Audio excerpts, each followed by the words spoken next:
Free bus అన్నారు కదా, free bus పట్టేది రేషన్ కార్డు తెల్ల కార్డు వాళ్ళకి బస్సు ఎక్కితే సరిపోయేది.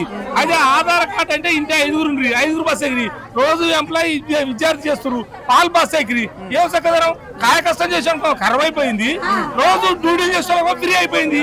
ఇది పద్ధతేనా? ఇది ఇలాంటి ఉంటాయి కదా, ఇలాంటి ఆచారం లేకుండా తెల్ల కార్డు వాళ్ళకు బస్సు ఫ్రీ పెట్టాలి, ఎక్కాలి రేషన్ కార్డు పట్టుకొని బస్సు ఎక్కాలి, ఆధార్ కార్డు వద్దు తీసేయాలి. అది ఆధార్ కార్డు ప్రయోజనం లేదు. అది ఇప్పుడు యూరియా కార్డుకి వస్తే నిన్న టోకెన్లు ఇచ్చిర్రు రాసుకుర్రు, ఇవాళ యూరియా లేదా, ఆధార్ కార్డు మీద యూరియా ఇస్తే ఏమొస్తుంది? ఇంకా 10 మంది ఒక్క విషయం సార్, ఇప్పుడు యూరియా ఆధార్ కార్డు అన్నావు, ఆధార్ కార్డు ఇంకా 10 మంది సీరియల్కి వచ్చింది, ఆ పని చేద్దాడు కాడ 10 మందికి ఉదాహరణ ప్రకారంగా. అదే ఇప్పుడు మన పాస్బుక్ అనుకో, పాస్బుక్ రెండో ఒకటో ఇచ్చాం అనుకో, అంటే జనం తక్కువ కదా, ఇంత టార్చర్ ఉండకపో కదా. వ్యవసాయం చేసే రైతు కోవాలి లక్షల మందిని సాధాలి మేము, ఏది ప్రతి మొక్క మేము సాగిన మొక్కే కదా, ప్రతి మొక్కను సాధాలి కదా, మా సాగడానికి వివరం ఉండదు మాకు. ఒక ఆలోచన ప్రకారంగా మేము మొక్కకోసారి మేము ఇంత బాధపడుతున్నాం, ఇవాళ ఒక పూట పోదరకుండా కూడా ఆ పంటకాడికి పోతే మాకు పొలం లోపు తెలియదు అసలు మాకు. మమ్మల్ని ఆలోచించడం వల్ల ఇటు నెడుతున్నారు అటు నెడుతుర్రు, అసలు రైతుకు చెంతలేదు.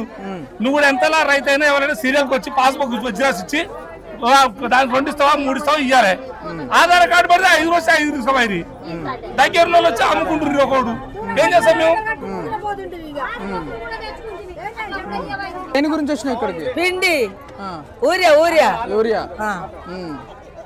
నిన్న వచ్చినా ఇవాళ వచ్చినా మతాలు దొరకలేవు. మరి ఏం వేసుకోవాలి? పొలం పట్టకొచ్చా, మరి ఎట్ట కావాలా?